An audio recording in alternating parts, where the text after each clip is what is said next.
É isso, estamos no ar com o Matinal Sustentabilidade, alguns minutos da sua semana para a gente falar do tema mais importante de quem está vivo no planeta Terra, que é a sustentabilidade. O Matinal Sustentabilidade é um oferecimento da Ambipar. E olha só que coisa, hoje teremos que ser duros com os nossos entrevistados para mostrar a independência editorial, porque o programa que é oferecido pela Ambipar vai receber o presidente de sustentabilidade da Ambipar. É isso. Mas vocês vão ver, gente, que tem muita coisa para a gente falar com o nosso convidado, que não tangencia publicidade da empresa, porque é o tema central do programa e ele tem uma visão muito privilegiada para falar sobre isso. Rafael, por favor, junte-se a nós aqui no Matinal Sustentabilidade. Cadê você? Bem-vindo. Olá, bom dia a todos, tudo bem? Bom Tudo dia, bem? Rafael. Rafael, a gente quer falar hoje então sobre as transformações. Rafael, que é presidente de sustentabilidade da Ambipar, o Guilherme falou, e a gente vai falar sobre as transformações do ESG, né? Aquela famosa sigla em inglês que se popularizou pelo mundo, né? Para Environmental, Social and Governance, governança social e ambiente, né? E reúne as práticas ambientais, sociais e de governança e se tornou um parâmetro essencial para investidores, para empresas e para governos. Então, vamos entrar um pouco aí nesse assunto, né, Guilherme? É isso. Primeiro, contar um fato curioso. Onde você está, Rafael? Conta para a nossa audiência. Eu estou aqui em Abu Dhabi, né, capital dos Emirados Árabes Unidos. Agora você está 7 horas na frente, né? 7 horas na frente. Hoje é até feriado aqui, mas estamos aí para atender o público, né, brasileiro e conversar sobre esse tema tão importante que é a sustentabilidade. É isso. Desculpa a gente ter feito você colocar gravata no dia do teu feriado, hein? Desculpe mesmo. Mas vamos lá, meu cara. Como é que você avalia, para a gente começar nosso papo aqui, como é que você avalia o grau de atenção que as empresas estão dedicando às transformações e exigências da agenda ESG, né? Porque fazendo um preâmbulo aqui, você, por favor, me ajude, falando com muito mais propriedade, está em disputa, né? Esse conceito está em disputa no mundo. Tem gente que ataca o ESG e empresas que, inclusive, estão deixando algumas práticas ESG de lado, e tem outras que se orgulham, veem nela um caminho importante para o crescimento dos negócios e ampliam a agenda ESG. Queria te pedir para você explicar por que isso está acontecendo e qual é o quanto que as empresas estão realmente dedicando à agenda ESG atualmente. Bom, perfeito. Eu acho que o movimento, nessa contestação ao movimento ESG, ele vem muito, né, do que a gente está acompanhando aí dos Estados Unidos, né, com alguns outros países, mas ainda se a gente for falar geograficamente, é algo concentrado, né, e é um ataque que ele vem para questionar como práticas ESG podem contribuir com os negócios.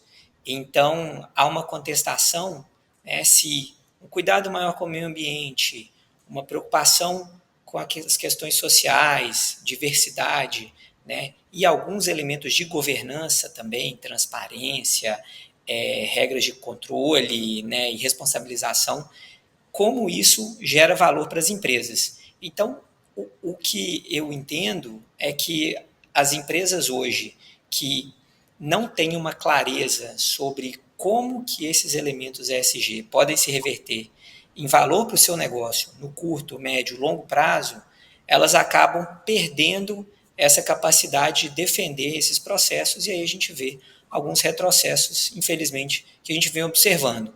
Mas, do contrário, que a gente fica muito feliz de olhar hoje, né, para as empresas brasileiras, é que essas empresas conseguem relacionar, né, essas ações com ganhos, seja melhoria dos seus processos, melhor relacionamento com o mercado, maior capacidade de entrega de valor para clientes e uma preparação também para o longo prazo. Né? Num ambiente muito instável e cheio de incertezas, as empresas que estão com essa agenda aí, né, bem colocada nos seus negócios, elas tendem a estar mais preparadas e serem mais resilientes a essas mudanças que a gente vem observando. Rafael, e tem um novo índice de sustentabilidade empresarial da B3.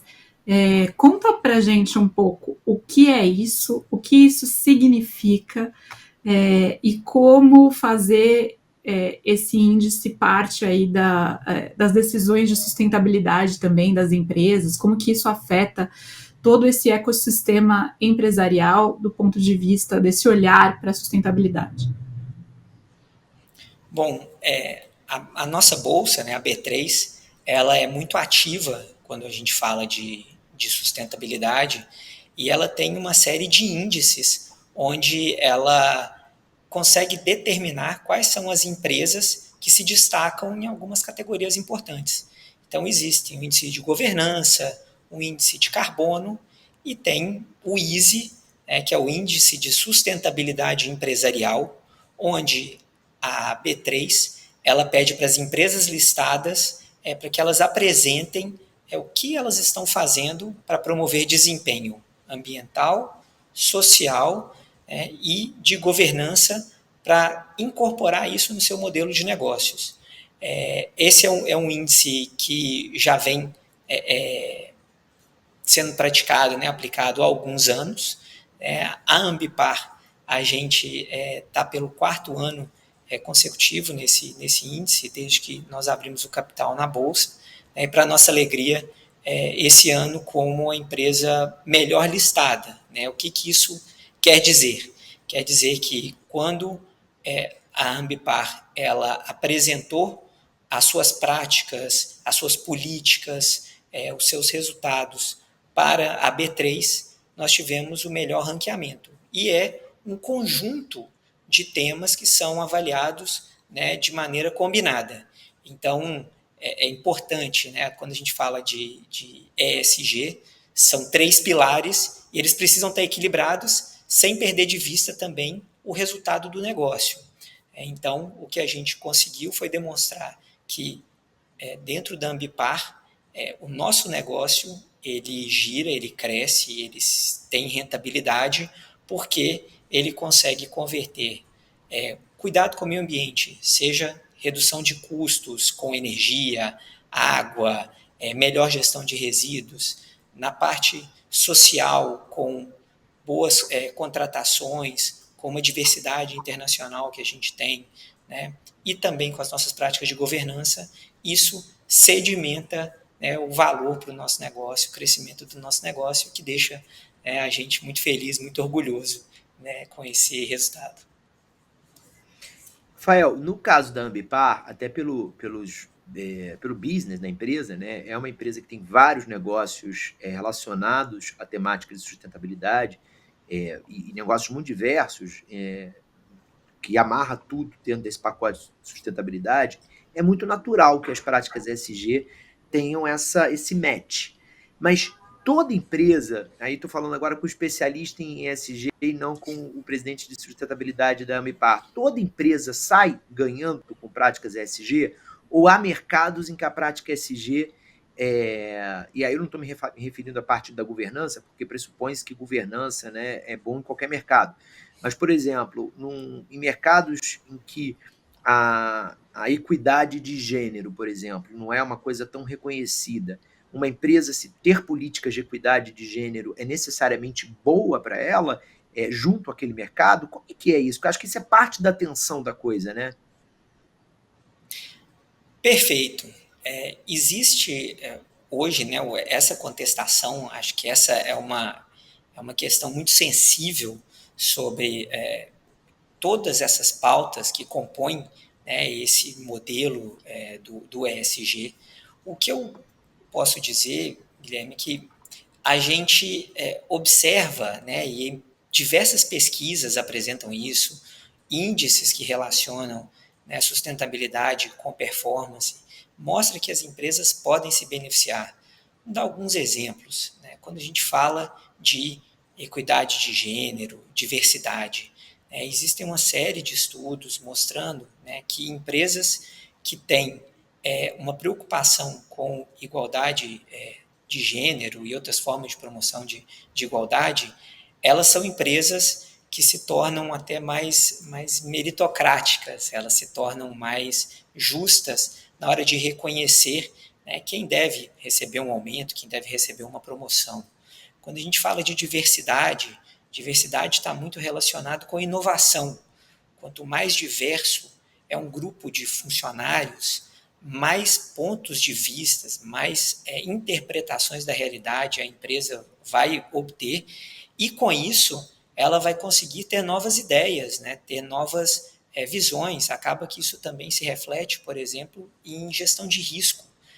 Diferentes perspectivas, né, vão identificar diferentes riscos de um negócio, de um produto, de um serviço. Então, o benefício é para todas as empresas.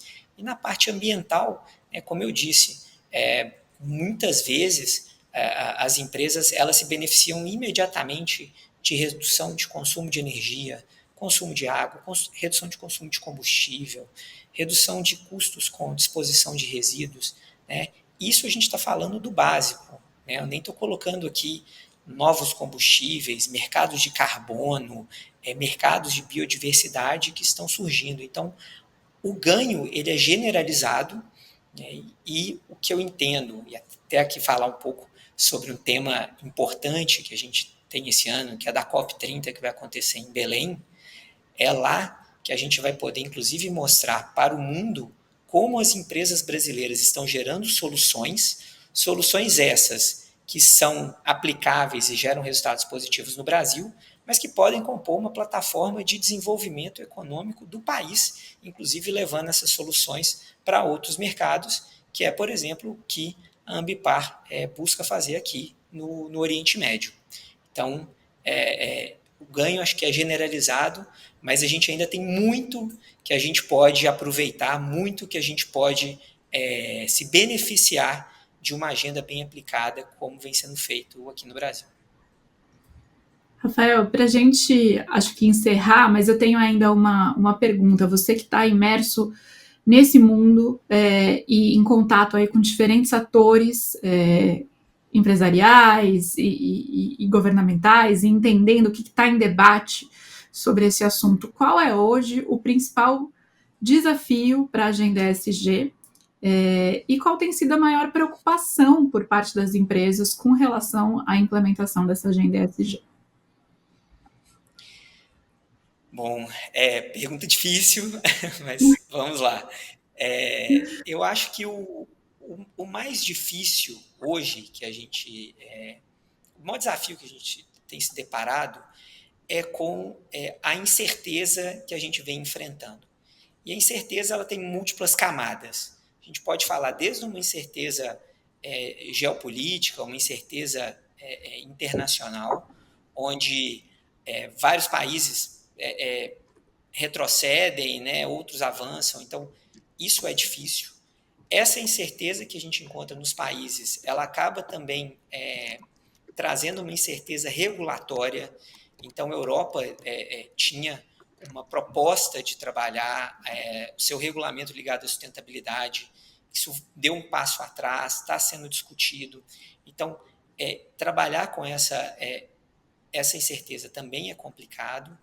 E hoje, o que a gente tem visto é que esse conjunto de incertezas, vamos falar assim, macro, elas acabam se revertendo num excesso de trabalho para os times de sustentabilidade nas empresas, porque quem está lidando com esse assunto precisa entender qual que é a regra brasileira, qual é a regra europeia, qual é a regra americana, como diferentes atores do mercado financeiro vêm interpretando a sustentabilidade e vêm valorizando isso dentro das empresas. Então, a falta ainda de um arcabouço, né, de um padrão, como a gente vê, por exemplo, na contabilidade, isso hoje é um grande desafio, porque as empresas ainda têm muita dúvida em onde elas devem colocar seus recursos, a sua energia. Então, simplificando aí a minha fala, eu acho que o principal desafio que a gente tem é realmente de gerar para executivos, para empresários, diria, uma cartilha, né, dizendo, olha, esse é o caminho, aqui estão os riscos, aqui estão as formas de trabalho e de interpretação de resultados, para que a gente consiga ajudar essas pessoas a levarem, né, para as lideranças, né, para os donos das empresas, para os investidores, para os clientes, dizendo, olha, eu sou melhor porque eu sou sustentável e o que justifica isso, o que me dá embasamento é esse conjunto de indicadores que eu posso te apresentar e desses resultados. Então, esse é um desafio que a gente tem, que vai pouco a pouco sendo trabalhado em conferências internacionais, em reuniões setoriais, e eu acredito que com todos os eventos que a gente vai ter em torno da COP esse ano, as pessoas vão entender isso melhor. Eu espero que os debates sejam produtivos para que a gente possa superar esse desafio rapidamente e ter mais empresas trazendo soluções, não só, né, de sustentabilidade, mas soluções para o mundo, que é o que a gente está precisando urgentemente. Boa, muito bom. Obrigado, Rafael Tello, pela sua participação. Vai curtir teu feriado aí. Obrigado por ter colocado gravata, ter conectado com a gente diretamente de Abu Dhabi e conversar sobre um tema tão fundamental como o ESG. Valeu. Muito obrigado pelo convite. Boa manhã aí para todos e bom fim de semana. Obrigado. Obrigada. Biabula, eu vou me despedir junto com o Rafael, porque eu tenho que fazer uma gravação agora, daqui a pouquinho, do Papo Amado. Eu vou entrevistar uma pessoa muito, muito legal, que eu não vou contar quem é, mas em breve vocês saberão lá no programa, que vai ao ar toda segunda-feira. Beijo para você, beijo para nossa comunidade. Bom fim de semana. E lembrando que daqui a pouquinho tem receita da Bel Coelho. Peraí, tchau só pro Guilherme, gente. Vocês ficam, eu fico também. A gente ainda vai encerrar esse programa. A Bia fica, ela vai terminar o programa. Eu que tô me despedindo. E lembrando que tem receita da Bel Coelho daqui a pouquinho. Tchau, beijo. Vai pra lá. Beijo, tchau. Gente, vamos lá. A gente ainda vai falar aqui de negócios verdes e fazer aquele acompanhamento semanal que a gente faz da COP. Então, bora aí para os negócios verdes. Negócios verdes de hoje, a gente separou um assunto bem legal. A BMW está apostando em carros elétricos controlados por que eles estão chamando de supercérebros. É uma aposta para tentar fazer frente aí às chinesas, rivais chinesas e a Tesla, né? O que isso tem a ver com o meio ambiente? Bom, primeiro que é um carro 100% elétrico, não tem uso de combustível fóssil. Segundo, que esse supercérebro gerencia a bateria de uma forma mais eficiente, é o que promete a BMW, fazendo durar mais tempo, com até 800 quilômetros de autonomia com uma bateria carregada. É quase o dobro dos modelos que a gente tem hoje. E a gente sabe que uma das principais questões, um dos principais problemas envolvendo os carros elétricos hoje é a questão da autonomia da bateria, até porque em muitos lugares do mundo, como aqui no Brasil, a gente não tem a infraestrutura ainda adequada para fazer esse carregamento de bateria de carros elétricos à disposição em todos os lugares. Então, essa é uma preocupação dos usuários, dos compradores, quando eles vão buscar um veículo. Não só aqui no Brasil, mas em outros lugares do mundo também. Os Estados Unidos também estão se deparando com esse problema da infraestrutura para o carregamento dos carros elétricos. Então, é uma baita aposta da BMW. O que acontece hoje? Hoje, os carros têm vários cérebros, digamos assim, pequenos espalhados. Um só para música, outro só para o ar-condicionado, outro para segurança. Esse modelo quer juntar tudo em um software só, esse tal de supercérebro, para cuidar de todas as funções. E isso tornaria o carro, portanto, mais inteligente e daria também essa eficiência energética aí na bateria. Vamos ver, vamos acompanhar, essa é a promessa. Sobre a COP, gente, a gente faz toda semana esse acompanhamento, é um assunto bem importante. O Brasil está na pauta do mundo com a realização da COP em Belém deste ano, e não necessariamente sempre de uma maneira positiva. Então, a gente já mostrou vários perrengues e problemas de hospedagem para a COP 30. Teve motel reformando suíte para receber delegação internacional, dono pedindo para ter o apartamento alugado devolvido para lucrar na alta. Teve de tudo um pouco. Tem preocupação do governo brasileiro, preocupação das delegações internacionais que não estão conseguindo hospedagem, mas a gente vai mostrar o outro lado. Hospedagem de luxo, luxo de verdade. A gente não está falando daqueles hotéis que subiram a diária de 70 para 7 mil reais. Olha só, esse é um hotel flutuante, o Rio Negro Queen, um barco luxuoso com 30 acomodações, um staff de 30 funcionários, ou seja, um para cada quarto, né? E é impressionante. Aí a gente separa essas imagens porque elas são impressionantes, vista panorâmica de 180 graus para o Rio Negro. É isso aí. Então, fica imaginando quanto chefe Michelin, o Lucas tá soprando aqui no meu ouvido, é verdade, gastronomia assinada por chefe com estrela Michelin. Fico aqui pensando quanto sairia se hospedar nesse local durante a COP, já que tá tão difícil. Quarto que custava 70 reais, já tá custando 70 mil. Imagine um que já deve custar 70 mil normalmente. Mas o Lucas tá falando que tá diária 8 mil reais. Será que é na COP isso, hein? Chutaria que na COP... Ah, tá. Normalmente. Na COP isso aí vai pra lua. Mas normalmente diária de 8 mil reais. Para quem quiser ir fora da COP, gente, só tem que juntar um dinheiro. Mas é impressionante e muito... enfim, a paisagem na Amazônia é muito linda, maravilhosa. Quem já teve oportunidade de ir para Belém ou para outras regiões amazônicas sabe do que eu estou falando. E quem não teve, gente, não é uma viagem barata de fazer para quem está saindo do sul, do sudeste, mesmo do centro-oeste, mas é uma viagem que vale a pena para a gente conhecer um pouquinho mais do nosso Brasil. E a comida em Belém é maravilhosa. E essa é a dica cultural de hoje, né? Vamos ficar por aqui. A gente volta semana que vem. Semana que vem tem julgamento do Bolsonaro com desfecho, com resultado, com condenação ou absolvição. E eu e o Guilherme vamos estar aqui acompanhando tudo com vocês. A gente se vê lá e o Matinal volta segunda-feira, às 8h30 da manhã. Até lá!